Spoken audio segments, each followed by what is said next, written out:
the most awkward part of this situation is because it's weird, because Tyrese has been so good and because the two-man game with Joel is so good, the Sixers have created this environment where now if the fans didn't want James to come back before, but we're on the fence because it's like, we're unsure how it's going to look. Maybe they'll be, I think people assume they'd be better with James Harden.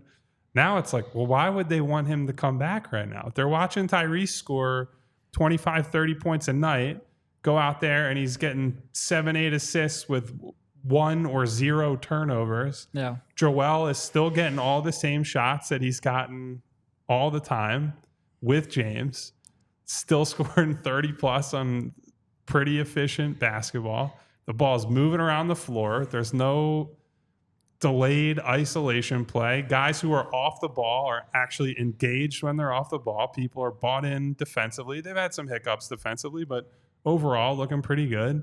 The question now becomes like, do you really want him back as if you're the team? Like, I don't think you're ever going to get them to admit otherwise. I think certainly if you ask Daryl, he'd say, well, our title equity is better with James than without him. But like, most people might look at this situation and be like, why do you even want him to play at this point?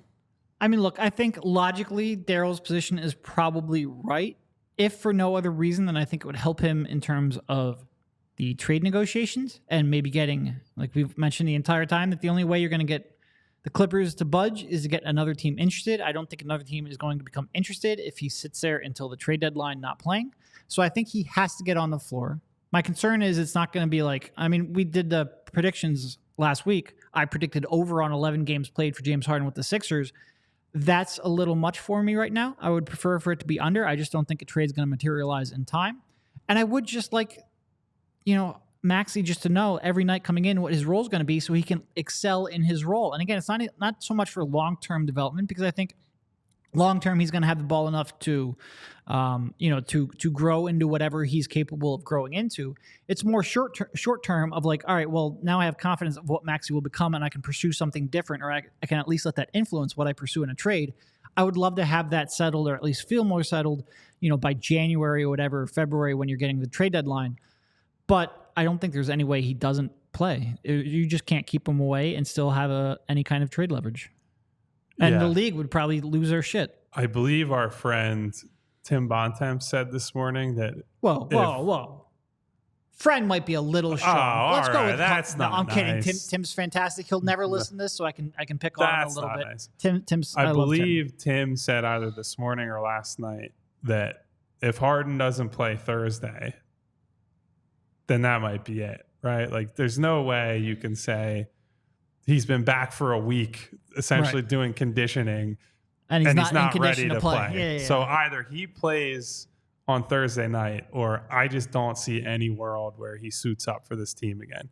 That ramp can only be so big. But I totally get this sentiment right now that, like, I'm really enjoying watching Tyrese run the show. And I will still enjoy it when we go through these games where Tyrese is going to have like 1 assist, 5 turnover night, or honestly might just be like a 1 assist, no turnover night where the offense bogs down and he takes bad shots.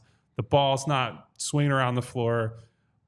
I'm preparing for when they play Boston on my birthday on November 8th, that's going to be a bloodbath, and Drew's going to put Tyrese Maxey in jail, and the sky's going to fall. Chicken Little's going to be on every street corner in Philadelphia.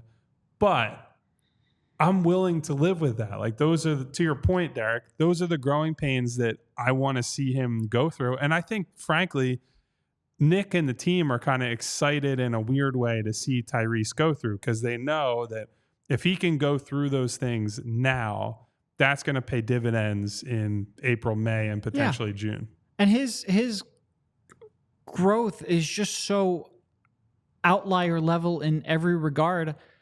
I might say, like, look, there aren't that many instances of a player without really elite playmaking skills developing them. Well, he might just end up being the edge case in all this. I truthfully don't know. Like, he's improved in it's legitimately every year he goes, well, this is something he didn't do last year.